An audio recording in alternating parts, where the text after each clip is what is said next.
அஸ்ஸலாமு அலைக்கும் வரஹ்மத்துல்லாஹி வபரகாத்துஹு.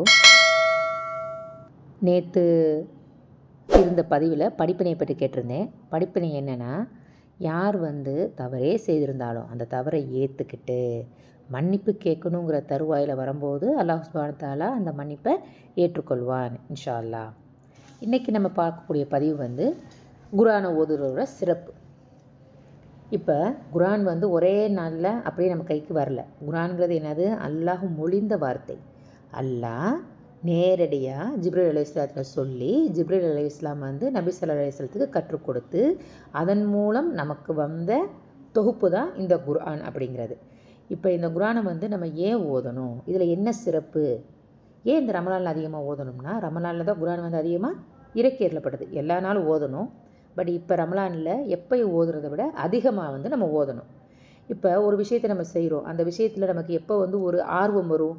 அந்த விஷயம் என்ன நமக்கு தெரியணும். இதை ஓதுறதுனால என்ன பெனிஃபிட் நமக்கு தெரியணும். அப்போனா தான் அதில் நமக்கு ஒரு ஆர்வம் வரும். அந்த பெனிஃபிட் தெரிஞ்சுக்கிறதுக்காக தான் இந்த பதிவு.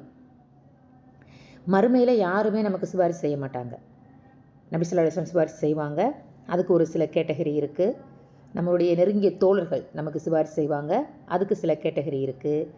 மிக முக்கியமாக நமக்கு சிபாரிசு செய்யக்கூடியது குர்ஆன். நம்ம ஓதக்கூடிய குர்ஆன் நமக்கு அதிகமாக சிபாரிசு செய்யும். இதில் இப்போ உங்கள் கையில் குர்ஆன் இருந்தால் எடுத்து பாருங்கள். அல் பக்ரா, ஆல இம்ரான், இந்த 2 அத்தியாயம். அது என்ன அத்தியாயங்கிறத கமெண்ட் பாக்ஸில் போடுங்க. இந்த 2 அத்தியாயமும் நமக்கு சிபாரிசு அதிகம் செய்யக்கூடியதாக இருக்குது. நம்மள யார் ரொம்ப சிறந்தவங்கன்னா, குர்ஆனை கற்று தானும் கற்று யார் மற்றவருக்கும் கற்றுக் கொடுக்குறாங்களோ அவங்க தான் சிறந்தவங்க. இப்போ யோசித்து பாருங்களேன். அல்லாஹ் மொழிந்த வார்த்தை ஜிப்ரீல் அலைஹிஸ்ஸலாம் மூலமாக நபி ஸல்லல்லாஹு அலைஹி வஸல்லத்துக்கு வந்துச்சு. நபி ஸல்லல்லாஹு அலைஹி வஸல்லம் உம்மு நபி. உம்மு நபினா எழுத படிக்க தெரியாத நபி. அந்த நபி மற்றவர்களுக்கு கற்றுக் கொடுத்து அதன் மூலம் இப்போ நமக்கு அது அடைஞ்சிருக்கு. அது கற்றுக் கொடுக்கலனா இவ்வளவு நம்ம கற்றுக்க முடியுமா? ஸோ குர்ஆன்கிறத நம்ம கற்றுக்க முயற்சி பண்ணணும். அடுத்து அவங்களுக்கு என்னப்பா, இயற்கையாகவே அவங்க திறமையானவங்க, நல்ல மெமரி பவர், அவங்க நல்லா மெமரைஸ் பண்ணிடுவாங்க, நம்ம ஓதுறாங்க அப்படிலாம் சில பேர் நினைப்பாங்க. அப்படி இல்லை. குர்ஆனை திறமையாக ஓதுறாங்க பார்த்தீங்களா, அவங்க கண்ணியமிக்க வானவர்கள்னு சொர்க்கத்தில் இருப்பாங்க. இல்லை எனக்கு அதிகமாக ஓத முடியலை, எனக்கு திக்கி திக்கி தான் ஓத முடியும், ஏன்னா எனக்கு இயல்பிலேயே அந்த சக்தி கொஞ்சம் குறைபாடு இருக்குது அப்படிங்கிற பட்சத்தில் அல்லாஹ் கண்டிப்பாக அவங்களுக்கு 2 நற்கூலி கொடுப்பான். இந்த நல்லா திறமையாக ஓதுறாங்க பார்த்தீங்களா, அவங்கள விட இவங்களுக்கு என்ன செய்வான்? அல்லாஹ் 2 நற்கூலி கொடுப்பான். அடுத்து அல்லாஹ் சுப்ஹானஹு வ தஆலா இந்த குர்ஆனோட மூலம் நமக்கு சில அந்தஸ்துகளை கொடுக்குறான். அல்ஹம்துலில்லாஹ்.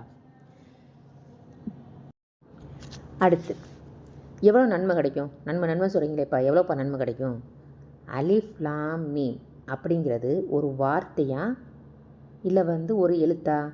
இது ஒரு வார்த்தை. இந்த வார்த்தையில் எத்தனை எழுத்து இருக்குது? அலிஃப் அப்படிங்கிறது ஒரு எழுத்து, லாம் அப்படிங்கிறது ஒரு எழுத்து, மீம் அப்படிங்கிறது ஒரு எழுத்து. ஒவ்வொரு எழுத்துக்கும் அல்லாஹ் 10 நன்மை கொடுக்குறான்.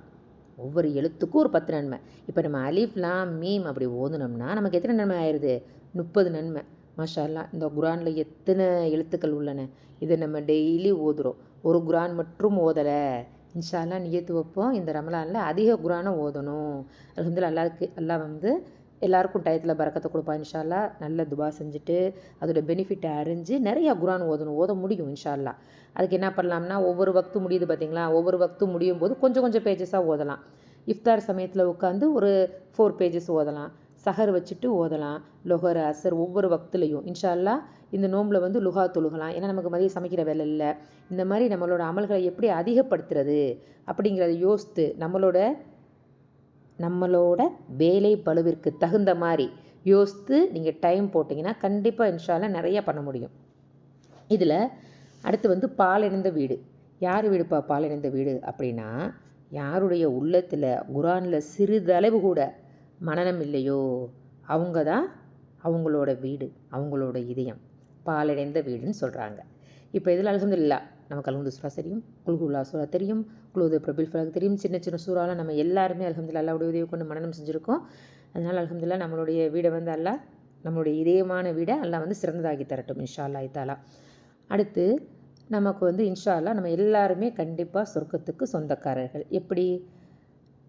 இணை வைக்காமல் இருந்தால், லா இலாஹ இல்லல்லாஹ் முஹம்மது ரசூலுல்லாஹ் சொன்ன நம்ம அனைவருமே கடை நிலையிலேயாவது சொர்க்கத்தை அடைந்து விடுவோம். இன்ஷா அல்லாஹ் நல்ல அமல் செய்து தக்குவாவோடு இருந்து பாவ மன்னிப்பு கேட்டு நேரடியாக சொர்க்கத்துக்கு போகிறவங்க அல்ஹம்துலில்லாஹ் அல்லாஹ் அதுக்கு நமக்கு ஒரு வாய்ப்பை கொடுக்கட்டும்.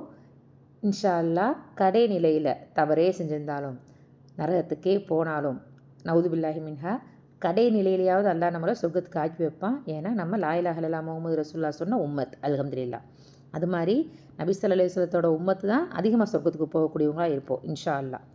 இப்போ இதில் சொர்க்கத்துக்கு போயிட்டோம் அல்ஹம்துலில்லாஹ். அதில் போய் லாஸ்ட் பிளேஸில் இருந்தோம்னா நமக்கு பிடிக்குமா? ஒரு பெரிய பேலஸ் இருக்குது. அந்த பேலஸில் என்ட்ரன்ஸை மட்டும் உங்களுக்கு காமிக்கிறாங்க, உள்ளே போகவே முடியலை. அப்போ அது நமக்கு பிடிக்குமா? அப்போ அதில் ஒரு நல்ல கேட்டகரிக்கு போகணும்னா அல்லாஹ் சொல்லுவான், நீங்கள் குர்ஆனை ஓதுங்க. துன்யாவில் நீங்கள் இருக்கும்போது எப்படி அழகிய முறையில் ஓதுனீங்களோ அதே மாதிரி உங்களுக்கு தெரிஞ்ச வசனங்களை நீங்கள் ஓதிக்கிட்டே போங்க. உங்களுக்கு எங்கே வசனம் தெரியாமல் நிற்கிறீங்களோ அந்த இடத்துக்கு நீங்கள் சொந்தக்காரர். அப்போ நம்ம தகுதியை உயர்த்திக்கணும், நம்ம நிறையா மனனம் செய்யணும். நம்மளால் முடிஞ்ச அளவுக்கு குர்ஆனை பார்த்து ஓதணும், நம்ம கண்ணில் பார்த்து ஓதணும் இன்ஷா அல்லாஹ். அது அல்லாஹ் நம்ம அனைவருக்கும் அருள் புரிவானாக இன்ஷா அல்லாஹ். இந்த பதிவில் ஒவ்வொரு வசனங்கள் ஓதுறதுனால என்ன நன்மை அப்படிங்கிறத பார்த்தோம், குர்ஆனோட சிறப்புகளை பார்த்தோம். சில வசனங்கள் நம்ம குர்ஆன் அதிகமாக ஓதணும். அதிகமாக ஓதக்கூடிய வசனங்கள் ஏன் அந்த வசனத்தை அதிகமாக ஓதணும் அப்படிங்கிறது இன்ஷா அல்லாஹ் அடுத்த பதிவில் பார்ப்போம். லைக் பண்ணுங்க, ஷேர் பண்ணுங்க, கமெண்ட் பண்ணுங்க, சப்ஸ்கிரைப் பண்ணுங்க.